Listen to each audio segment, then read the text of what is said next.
아니 기준으로 팔 거니 기분으로 팔 거니 기운으로 팔 거니 아니 그냥 그럴 땐 김종대 뉴스.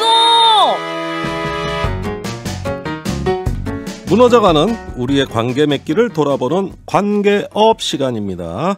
관계 맺기의 달인 이라영 작가 어서 오세요. 안녕하세요. 네, 도농관계의 달인 정은정 작가 어서 오세요. 네, 안녕하세요. 네. 자, 이 세상이 다 연결돼 있잖아요. 이 코너는 A라는 뉴스가 있고 B라는 뉴스가 있는데 이게 이런 관계가 있구나. 상호 연결돼 있구나. 이런 것들을 깨닫는 아주 신비로운 시간입니다. 네. 자, 먼저 정은정 작가 어떤 이야기 준비해 오셨습니까? 네, 때 아닌 김치 종주국 논란. 예, 김장철인데 이런 예. 논란이 있어서 좀 한번 갖고 와봤습니다. 아니, 네. 김치 종주국 논란이 뭘 이렇게 새삼스럽게 논란이 되죠? 예, 지난주에 굉장히 뜬금없이 벌어졌던 논쟁인데요. 일단 그 중국의 그 스촨 파오차이라고 중국 절임 채소가 있어요. 그러니까 밑반찬처럼 먹고 저도 되게 좋아하거든요. 중국 요리집 가면. 예. 근데 이제 이 파오차이가 예. 갑자기 중국의 김치 제조법이 ISO 표준에 맞춰서 제정이 됐고 예. 김치 종주국인 한국이 굴욕당했다는 주장이 나왔다라고 우리 국내 모 일간지가 예. 이렇게 보도를 하면서 갑자기 이렇게 종주국 싸움이 난 거죠. 원조 그래요? 논쟁이 벌어지고. 예. 네. 근데 좀 말씀을 드리면 이게 국내 모 일간지가 조금 오버를 했어요. 예. 예. 그렇게까지 굴욕이란 말을 이렇게 황구시보가 이렇게 한 것도 아니고 그런데 이제 파오차이는 파오차이고 김치는 김치인데 이제 이 논란을 굉장히 키우게 된 거죠. 또 그걸 또 받아쓰기 하면서 예. 뭐 애국주의까지 다 같이 이제 들러붙어서 우리가 김치 종주국 원조인데 막 이러면서 원조 결국 싸움 언론이 또 분란을 일으켰군요. 예, 좀 그런 면이 있습니다. 네. 어. 근데 중간에 그래도 BBC가 또 이렇게 좀 논란을 좀 정리를 해줬어요. 그래서 예. 김치는 국제 표준으로 인정이 돼 있는 거다. 근데 여기서 제가 코덱스 기준을 찾아보니까 예. 김치 같은 경우는 배추를 꼭 써야 되는 그런 거고 예. 파오차이는 아무래도 이제 그 피클에 가까운 그 중국 절임 채소고 또 각각의 그 고유한 영역이 있는데 이제 이런 논란을 갖고 솔직히 말해서 한국에서 좀 언론들이 좀 너무 호들갑을 떤 면이 있죠. 예. 네. 뭐 우리 언론 항상 그런 거 잘하지 않습니까? 네. 솔직히 말해서 그거보다 더 중요한 거는 예. 지금 그 얘기 많이 하거든요. 그동안 조금 중국에서 놀려먹은 것도 분명히 있어요. 그러니까 예. 너네 김치 종주국이라면서 우리 중국산 김치 엄청 수입하잖아. 이런 식으로 좀 한 번씩 쿡쿡 찔러왔던 건 있거든요. 네. 그 부분으로 공격을 한다면 조금 할 말은 없습니다. 예. 연간 거의 뭐 30만 톤 예. 수입을 하고 한 10년 새 한 700배 정도가 늘어났습니다. 아니 30만 톤이요? 네. 중국에서 수입하는 것만요? 네. 그리고 뭐 중국 우리가 이제 집에 가정에서는 아무래도 사 먹더라도 국내산 김치를 사 먹는데요. 예. 외식에서 예. 특히 우리 뭐 이렇게 요새 이제 다 원산지 표시를 하잖아요. 그럼 식당에 예. 가면 중국산 김치 썼다고 얘기를 하고 예, 배추, 중국산, 뭐 김치 어디 이렇게 쭉 써놓는 거. 근데 거의 75% 정도는 중국산 김치고요. 75% 예, 거의 그리고 다네요. 예, 완제품 김치가 많이 들어오죠. 그래서 농민들은 이렇게 얘기합니다. 종주국이 밥 먹여주냐 이러면서 그렇게 수입 많이 해서 사실 김치가 뭐가 중요하냐면 김치뿐만이 아니라 배추, 무, 파, 생강, 마늘 그리고 고추 농가까지 전체 경종 농가들의 운명이 걸린 아주 귀한 음식인데 그렇게 귀한 거면 좀 잘 지켜주지 그랬냐 막 이러면서 네. 아이고 의미 없다 이러고 계십니다. 그러니까 종주국 논란이 의미가 없네요. 다 수입해서 먹으면서. 네. 그리고 제가 외국의 교포들 나이 드신 분들 얘기 듣다 보면 뜻밖의 말씀을 하시는데 한국에 오면 김치 맛이 다 똑같아졌대요. 그렇죠. 정말요? 네, 어느 식당 가든 김치 맛이 서울에서 먹나 부산에서 먹나 똑같으니까 그게 상실감이 생기나 봐요. 네. 원래 김치 맛은 다 달라야 되거든요. 집집마다 좀 달라야 되고 그리고 꼭 우리는 김치하면 이제 배추김치만 생각을 하고 국제 김치 표준에도 배추가 들어오긴 하는데요. 예. 배추뿐만 아니라 김치 종류가 굉장히 여러 종류죠. 거의 100종류가 넘는다고 하고 예. 지역별로 다르고 저는 충청도 김치니까 좀 되게 심심하거든요. 네. 없이 살아서 이렇게 당근 김치라고 제가 얘기할 정도로 썰렁한 맛으로 먹는 김치인데 예. 각 지역별로 다르고 각 가정별로 다른데 좀 이런 논쟁 자체는 크게 도움이 되지 않는 것 같아요. 예. 네, 그렇군요. 자, 연간 30만 톤이다. 지금 국내에서 배추 가격이 금값이라고 합니다. 그 몇 달 전입니다. 예, 지금 그래요? 아니에요. 많이 떨어졌습니다. 네. 야, 그런데 뭐 그 배추값 이렇게 타령하는 동안에 정작 김치는 다 사서 먹었다. 네. 중국에서. 그리고 이렇게 뭐 되니까 좀 늘 뭔가 좀 이상하네. 배추값에 대한 것, 그러니까 항상 농산물은 싸야 된다고 생각하는 것 같아요. 달력 기사라고 보통 얘기를 하거든요. 네. 언론에서 이번에 금추가 돼서 막 식탁 물가를 위협한다 이렇게 얘기를 하는데 아무렴 전셋값 오르는 것보다야 그죠? 거기서 전셋값이 왜 나옵니까? 아무리 비싸다 한들 근데 지난 예. 수십 년간 언론을 보게 되면 늘 농산물 가격은 예. 바닥세여야지만 가만히 있고 그러니까 떨어질 땐 가만히 있고 조금 예. 올라갈 때는 그리고 그때 여름에 너도 나도 이렇게 배추가 올라간다라고 보도를 했는데요. 예. 솔직히 그때는 항상 비쌀 때예요. 예, 장마철이기도 하고. 그런데 분명히 가을에는 싸질 거라고 이렇게 얘기를 알겠습니다. 했는데도 뭐 안 들어주죠. 우리 이라영 작가님. 네. 자, 이런 김치 종주국 논란 들으면서 어떤 생각이 드십니까? 일단은 사람들이 채소는 기본적으로 싸야 한다라는 네. 의식이 좀 문제라는 생각이 들었고요. 지금 작가님 네. 정은정 작가님 말씀 들으면서 그런 생각이 좀 들었고, 전 방금 전에 이제 김치 맛이 예전에는 네. 다 다양했는데 지금은 다 똑같아졌다. 이제 이런 예. 지적을 하셨잖아요. 예. 저는 그게 이런 말이 있거든요. 어머니 수만큼 김치 종류가 있다. 예. 네. 이게 무슨 뜻이냐면 대부분 김장 노동을 예. 여성들이 집에서 자신의 성역할로 엄청난 중노동을 해왔지요, 지금까지. 예, 그런데 예. 김치가 집에서 이렇게 담그는 김장 문화가 조금씩 줄어든 시기는 예. 여성들의 사회 진출이 늘어난 것과 사실 이게 맞물리거든요. 아, 그런 네. 면이 있군요. 네, 그러니까 다시 말해서 우리가 그토록 다양한 맛, 또 이제 예. 김장 문화가 뭐 그 유네스코에 등재됐다고 2013년에 네. 김치가 아니라 김장 문화예요. 김장 문화가. 네, 네. 네. 그러니까 함께 담그는 김장 문화가 유네스코에 등재되고 우리가 그토록 유지하고 싶은 어떤 문화고 전통이고 다양한 맛을 갈구하면서도 예. 사실 그 노동이 물론 일부 남성들이 같이 참여도 하지만 일부는 일부는 참여하죠. 예, 꼭 예. 말해줘야 돼요. 일부 참여한다고. 예. 예, 그렇지만 대부분 가정에서 예. 어머니들이 많이 담그잖아요. 그렇죠. 그렇다 보니까 요즘 같은 뭐 아파트 환경도 그렇고 예. 마당이 없는 아파트 환경도 그렇고 여성들이 직장 나가면서 김장하는 게 쉬운 일이 아니잖아요. 그렇죠. 예. 요즘 그러니 그 중노동을 누가 하려고 하겠어요? 바로 그렇습니다. 그래서 바로 최근에도 김장철에 이런 기사가 나와요. 2030 젊은 며느리와 시어머니 김장 때문에 갈등 뭐 이런 거예요. 사서 드시면 그렇군요. 되는데. 네, 그러니까 갈등까지나. 예, 근데 이런 기사가 한쪽에서는 나오는데 다른 한쪽에서는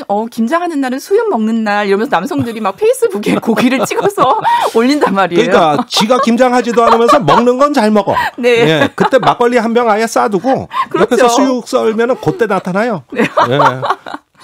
이런 문제들을 우리가 좀 노동의 관점으로 들여다봐야 하지 않나 그런 생각이 좀 들어요. 네.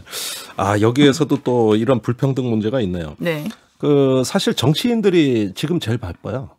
동네 김장하는 날을 다 파악해야 된다. 네, 맞아요. 예, 그래가지고 거기 다 동원돼가지고 이렇게 가면은 사실은 주로 여성들이에요. 예, 그러면 그쵸. 거기서 이렇게 같이 뭐 조금 이렇게 하는 척해요.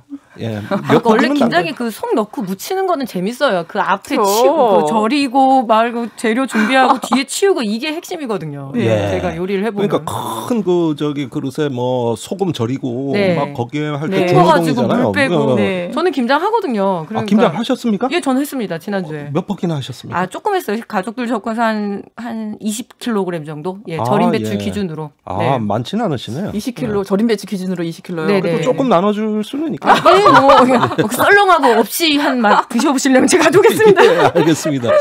내일 최이배 의원님이 이 우리 방송에 출연하시는데 김장김치 내일 하시는 날이래요. 그러니까 자기가 좀 싸가지고 오겠다고. 그런 양반은 자기가 직접 김장한다는 얘기예요. 가족하고. 그렇죠. 네, 예. 일부 있습니다. 알겠습니다.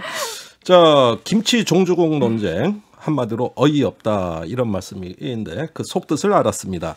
우리 이라영 작가가 가져온 뉴스는요? 네, 미국에서 이제 대통령 당선자인 조 바이든이 얼마 전에 백악관 공보팀 발표를 했지요. 네. 예, 그래서 대변인으로 함께 백악관에 들어갈 예. 사람들을 전부 여성으로 아하. 7명 전원을 여성으로 이제 정했어요. 대변인들 전원을. 네. 예. 갑자기 우리가 한국의 김치 얘기하다가 네, 미국 백악관으로 이제 태평양처럼 확 건너뛰었는데 사실 이게 전혀 상관없는 이야기 같지만 네. 제 눈에는 본질적으로 이게 여성 노동의 문제거든요. 예. 무슨 말이냐면 우리가 이제 김장 담그는 여성들이 뭐 김장 담그는 노동자 모두 여성 이런 걸 뉴스에 나오진 않잖아요. 항상 남자가 어쩌다 그건 그쵸, 뉴스에 그쵸. 나와요. 남자가 담그면 뉴스가 될 거예요. 예. 그런데 이제 백악관 대변인 전원이 여성으로 선정이 되니까 이게 뉴스거리죠. 네. 다시 말해서 우리가 돈을 받지 않는 보이지 않는 영역의 그 노동이 여성화되어 있는 반면 영향력을 행사하는 사회에서 영향력을 행사하는 분야는 굉장히 남성화되어 있잖아요. 네. 그래서 이게 뉴스인데 이 뉴스를 전하는 한국 일부 언론의 그 제목을 제가 조금 읽어드릴게요. 예. 조선일보에서는 백악관 대변인실의 칠공주 칠공주. 칠공주 의미는 학교에서 좀 주먹 들고 좀 껌 씹던 언니들 이미지잖아요. 이게 그렇죠. 무서운 언니들 아닙니까? 저는 그게 제일 무섭던데. 그리고 이제 동아일보에서는 네. 바이든 백악관의 거센 여풍. 어허. 네, 그러니까 그 사실 산들바람만 불어도 네. 태풍이라고 좀 호들갑을 떨잖아요. 예. 지금까지 남성들이 당연히 있었던 우리가 당연히 그것이 마치 정상이라고 여겨왔던 분야에 여성이 좀 들어가면 네. 엄청난 여풍이라고 해요. 아하. 네, 그럼 지금까지 우리는 남성의 태풍을 온몸으로 맞서면서 여성들이 살아왔는데, 네, 좀 이제 너무 염사를 부리고 있는데 예. 얼마 전에 미국에서 그 타계한 대법관 그 루스베이더 긴즈버그, 네. 그분이 한 유명한 말이 있잖아요. 예. 대법원에 여성이 몇 명이 필요하냐라고 물으면 나는 항상 9명 전원이다. 전원이다. 네, 그러니까 이 말이 우리가 좀 되새겨야 할 필요가 있죠. 그러니까 네. 9명 전원을 여성으로 뽑아라 이런 뜻이 아니죠. 예, 그러니까 우리가 항상 남성이 전원이어도 의문을 제기하지 않았잖아요. 네. 네. 근데 차츰차츰 시대가 변하면서 우리가 이제 여성도 그 자리에 들어가게 되는데 여성이 몇 명이 있어야 될까라는 질문 자체가 사실은 아직도 여성이 소수자라는 뜻이고. 아, 그렇군요. 아니, 네. 저는 거기서 질문이 있습니다. 그러니까 어떻게 보면은 자연스러운 일이거든요. 네. 또 뭐 남성으로 다 채워지면 아무 문제 없는데 여성으로 다 채워지는 걸 호들갑 떨고 뉴스로 하는데 네. 왜 이렇게 여성으로 어떠한 조직이 다 채워졌을 때 네. 이렇게 언론에 불편한 시각이 나온다고 생각하십니까? 익숙하지 않은 거죠. 그리고 어떤 남성화된 공간 혹은 남성화된 영역에 여전히 여성들이 좀 침범한다고 보는 경향이 있어요. 예. 사실 우리가 대표적인 예로 얼마 전에 있었던 그 정의당 류호정 의원의 분홍색 원피스를 두고도 그럴 일이 아니잖아요. 그럴 일이 아닌데 우리가 모두 똑같은 그 남성들이 정장을 입은 모습만 보다가 다른 모습을 봤을 때 그걸 굉장히 낯설게 받아들이는 경향이 있고 아마 정은재 작가님도 그렇고 저도 그렇고 많이 들어봤을 거예요. 우리가 어디서 일을 하다가 여성만 모여 있을 때 꼭 언급을 하잖아요. 어머, 여기 다 여성만 있네? 그러니까 언급을 한단 말이에요. 제가 듣기로는 지금 이 뉴스업 제작진들도 전부 여성이라고 들었거든요. 작가님. 맞습니다. 지금 밖에서 PD님. 손을 들고 난리 났습니다. 우리 PD 작가 다. 네. 여성이 모여 있으면 꼭 그렇게 말을 한대요. 어머, 여기가 아마존에스라며 이렇게 말을 한다고. 제가 저는요. 들었어요. 저는 한 번도 그런 말을 안 했습니다. 당연한 거기 때문에. 네, 훌륭하세요. 그래서 저는 그걸 그렇게 언급하는 것 자체가 무슨 뜻이냐면 예외적인 경우다. 이것은 굉장히 보편적이지 않은 경우다라고 지적하는 거잖아요. 그래서 그렇군요. 그거 그러니까 자체가 좀 그걸 차별적이죠. 넘어서 불편하다는 심리까지 맞아요. 있는 거죠. 맞아요. 그게 본심인 것 같아요. 맞아요. 네. 아이고 제가 이렇게 가끔 잘 짚는 오랜만에 칭찬 들었어요. 많이 늘어났습니다. 늦은 것 같아요, 실력이. 그렇게 보면 바이든 정부가 우리가 기대되는 바가 좀 있어요. 지금 대변인들 7명뿐만이 아니라 내각에 당뇨 중에도 이제 여성 비율이 좀 높아질 걸로 보이죠? 네. 이번에 사실 좀 기대를 모았던 분야 중에 하나가 국방부예요. 아마 잘 아실 거예요. 진행자님 잘 아실 텐데. 네, 근데 국방부에서 과연 이번에 최초의 여성 국방부 장관이 나오느냐 굉장히 초반부터 후보도 주목을. 있었어요. 네, 미셸 플로노이가 제가 잘 아는 양반이에요. 그럴 거예요. 그 전 차관, 전 이제 국방부 차관이었고 가장 유력한 후보였는데 맞습니다. 네, 오늘 발표가 났죠. 네, 그 로이드 오스틴이라고 군 사령부 출신, 그러니까 이라크까지 나갔던 군 사성 장군 출신입니다. 장군 출신이 임명이 됐는데. 사실 미셸 플로노이가 가장 유력한 후보였음에도 계속 지명이 미뤄졌던 이유가 미국 내에서 어떤 진보단체나 미국 민주당 내의 진보 진영 쪽에서 굉장히 좀 많이 거부 반응을 보였죠. 그렇군요. 네, 왜냐하면 이제 그 미셸 플러노이가 굉장히 호전적이다. 예, 그리고 미셸 플러노이가 방위산업체와 연계되어 있다라고 했는데 사실 저는 이제 제가 그거를 무슨 옹호한다는 이야기는 아니고요.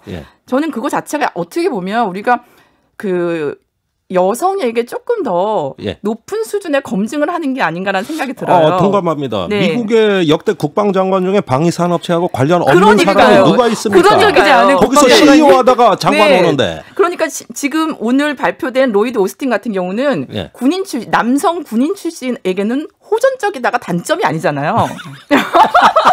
전쟁을 잘 하라고 하는데 이라크까지 갔다 왔어요. 그런데 여성인 경우에는 호전적이다가 단점이 되는 거죠. 거부 반응을 일으키게 되죠. 아니 국방부 장관이잖아요. 심지어 국방부 장관도 그렇습니다. 그리고 또 한 가지는 그 방위산업체와의 관계가 굉장히 어떤 중요한 단점처럼 지적이 됐지만 사실 그 미셸 플러노이가 연계된 그 방위산업체는 지금 국무부 장관으로 지명이 된 토니 블링컨과 같이 설립한 거예요. 그런데 이게 훨씬 더 플러노이에게 좀 단점으로 적용이 됐다라는 걸 좀 지적을 하고 싶고 제가 좀 주목하고 있는 장관은 그 재무장관이에요. 재무장관. 네, 미국 역사상 최초의 여성 재무장관이 나왔습니다. 제닛 옐런이요. 많이 늦었네요. 네. 이게 뉴스가 되네요. 네, 제닛 옐런인데 미국 그 18세기, 그러니까 미국이 지금 200년이 넘은 국가잖아요. 네, 200년이 넘은 국가인데 처음으로 여성 재무장관이 나왔습니다. 그래서 연방준비제도국, 한국으로 치면 한국은행 이제 총재 출신이죠. 연방준비제도 의장 출신으로 이제 지금 여성 첫 재무장관으로 임명된 경제학자인데 제가 이제 이분에게 좀 관심이 있는 이유는 이분이 탄소 배출세 도입을 지지하는 경제학자예요. 아, 그렇군요. 네네. 이럴 때는 또 검증 기준이 저 사람 탄소를 너무 싫어해. 안 돼. 화석연료가 좋아. 이렇게는 또 안 했나 그렇죠? 보네요. 무난히 돌파하셨습니다. 네네. 아, 그렇군요. 사실 오늘 뉴욕타임즈에서 지금 온라인판에서 한쪽 면이 신임 국방장관 안 된다는 지금 칼럼이 몇 개가 떠 있습니다. 사실은 그럴 만한 이유가 있습니다. 네. 그건 제가 나중에 기회 있을 때 말씀드릴게요. 네, 궁금합니다. 네. 자, 알겠습니다. 이 미국의 부통령도 화제를 많이 모았죠. 네, 맞아요. 네, 저는 아주 연설이 멋있던데. 네. 부통령 기억나시는? 네, 그 카말라 해리스 같은 경우는 숨김없이 자신의 정체성이 지금 자라나는 젊은 여성들에게 어떤 영향을 끼칠지를 발언을 했잖아요. 직접 자기가 이렇게 연설하고 있는 모습을 보고 있는 소녀들에게 어떤 영향을 끼칠지 그걸 굉장히 정확하게 이제 지적을 해준 게 반가웠고 또 한 가지 이제 최초의 아시아계 흑인 여성으로 부통령이 됐다라는 점도 물론 중요한데 우리가 한 가지 좀 짚고 넘어갈 거는 그 사람의 정체성 말고 정체성도 물론 중요하지만 정체성 외에도 헬스가 지금까지 해왔던 일 중에 굉장히 이제 LGBTQ 이제 친화적인 면이 있고 그런 면들도 같이 좀 언급을 해줬으면 좋겠다는 생각이 들어요. 그래서 알겠습니다. 기대가 됩니다. 아이고 요즘 아주 주목받는 부통령 이제 곧 취임하실 분입니다. 우리 정은정 작가님. 네. 이 농림 행정에도 여성들이 좀 많아야 될 것 같은데. 그래야 될 것 같고요. 특히 제가 이제 주로 농촌사회 연구자 중에서 제가 좀 치킨 양돈 막 이런 얘기 많이 하는데 이 부분이 축산 쪽에서는 특히 여성의 발언들이 거의 없다시피 해요. 아, 그렇습니까? 그래서 저는 늘 독특한 사람이 돼 있어요. 어떻게 왜 이렇게 양돈을 계속해서 돼지 얘기하고 한우 얘기하고 하다 보니까 그런 것들이 있고 농림부뿐만이 아니라 전반적으로 행정에 거의 그 남성들이 포진해 있고 그래서 이번에 그 농업 예산을 짜게 되는데 거기에 여성 농민에 대한 그 부분들이 너무너무 부족해서 지금 여성 농민들이 성명서 발표하고 굉장히 화가 나 있거든요. 그러니까 인식하지 못하는 거죠. 이게 굉장히 그 젠더의 어떤 그 감수성이 엄청 떨어지고 그리고 그게 잘못된 건지도 모르고 잘하는 건지도 모르고 그런 상황들은 특히 농식품부 쪽에서는 더 그렇습니다. 그런 어떤 그 사람들 만나면 미국의 최근 정부 얘기를 좀 많이 전해주시면 어떨까 하는 생각이 드네요. 제가 영어가 좀 돼야 될 텐데 그게 좀 그래서 뉴욕타임즈도 읽으시고 그냥 구글로 번역해서 보세요. 그러면 제목만 보시면 됩니다. 자, 어쨌든 우리 사회에서 이런 그 유리천장 이런 어떤 부분들 어제 오늘의 얘기가 아닌데 특히 선거 때도 이제 그런 이야기들이 많이 나오고 있죠. 네. 저희가 지금 지자체 보궐선거를 앞두고 있잖아요. 네. 네. 근데 그 보궐선거가 왜 만들어진 걸까요? 그러니까 그렇죠. 예. 가슴 아픈 참 일인데 한국의 그 제1도시 수도인 서울특별시장과 제2도시인 부산 단체장이 모두 굉장히 불미스러운 사건, 성폭력과 연루된 문제로 자리를 지키지 못했어요. 그렇다면 우리가 이제 생각을 해볼 일이 있죠. 일단 지금까지 저희가 그러니까 한국이 1995년 이후로 지방 선거가 시작된 이후로 광역 단체장의 여성이 몇 명 있었을까요? 광역 단체장 중에 네네네. 기억이 없다는 건 아무도 없다는 뜻이죠. 기억이 안 나시는 게 맞습니다. 예. 한 명도 없었으니까요. 네. 전무합니까? 네. 20세기에서 21세기로 넘어오는 순간에도 한국의 그 광역 단체장의 여성은 없었습니다. 예. 네. 그렇다면 우리가 좀 생각을 해봐야 돼요. 심지어 제1도시, 제2도시의 그 단체장들이 모두 비슷한 이유로 자리를 지키지 못했는데, 그럼에도 불구하고 일부에서는 여성 할당제나 여성 가산점 제도를 뭐 축소하자거나 없애자거나 이런 목소리들도 사실 있거든요. 아직도. 아니 굉장히 많더라고요. 오히려 이번엔 여성 후보 스스로 그런 말을 했어요. 서울시장 경선 앞두고. 네, 그래서. 조금 여전히 여성이 진출하기 조금 어려운 부분이 있는데 특히 이번 보궐선거 같은 경우는 다른 선거보다도 특히 더 저는 좀 여성 후보 특히 더불어민주당 같은 경우는 당헌을 바꾸면서까지 당헌을 바꾸면서까지 후보를 내기로 했잖아요. 그랬죠. 네. 그렇다면 그렇게 당헌을 바꾸면서까지 후보를 낸다면 우리가 최소한의 의미는 찾아야 하지 않나. 그런 생각이 듭니다. 여성 가산점제는 비단 뭐 선거뿐만이 아니죠. 또 남성 가산제도 있어요. 군대 갔다 온 사람들 주자마자 헌법재판소까지 가지 않았습니까? 이런 가산제도에 대해서 어떻게 생각하세요? 이건 나오기만 하면 그냥 사회가 칼갈이 그냥 찢어져서 논쟁을 한단 말이에요. 그러니까 뭐 예를 들어서 지금 박영선 장관 맞죠? 이렇게 출마 이제 하마평이 올라오고 있는데 누가 그랬잖아요. 저렇게 센 사람한테 왜 가산점까지 주느냐라고 이야기를 하는데 반대로 센 남성 정치인이 출마를 하면은 그럼 마이너스 점수 줄 거냐라는 거죠.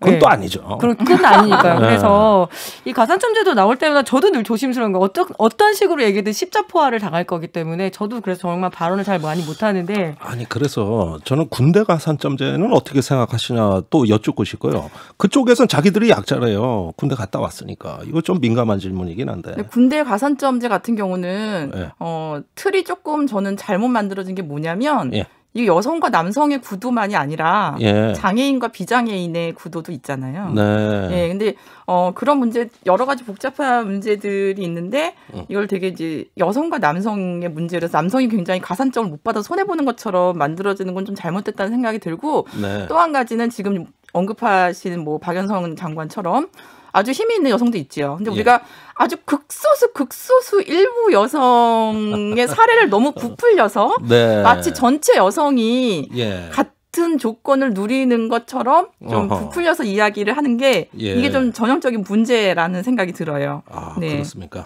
네, 알겠습니다. 하여간 이 문제는 정말 우리 사회에 아주 해묵은 오래된 갈등입니다. 해묵었기 때문에 조금 더 집요하게 이야기를 할 필요가 있는 것 같아요. 너무 얼버무리고 그래서 좀 전면 돌파를 좀 해볼 필요가 있죠. 정면 돌파하자. 오늘 이 단어가 너무 많이 나오네. 아까 국회 상황 얘기할 때도 맨 돌파 그냥 그 얘기했는데. 저도 이제 5년 뒤쯤에 저희 아들도 이제 군대 간다고 이야기가 슬금슬금 나올 텐데 그때 저도 고민을 좀 계속 해봐야 될 것 같아요. 네, 알겠습니다. 어쨌든 자기만 손해 보고 있다. 이렇게 해서 뭐 젠더 문제가 풀리면 갈등만 되는 거고 합리적인 어떤 기회 공평 공정 이렇게 한번 사고하면 의외로 절충점도 생길 것 같습니다. 네. 알겠습니다. 자, 두 분하고 얘기 나누다 보면 항상 시간이 짧다는 느낌이 들어요. 네, 맞아요. 할 얘기가 넘쳐요. 네, 워낙 맺힌 게 많기 때문에 그런 것 같습니다. 이라영, 정은정 작가와 함께 이야기 나눴습니다. 두 분 수고하셨습니다. 네, 고맙습니다. 감사합니다.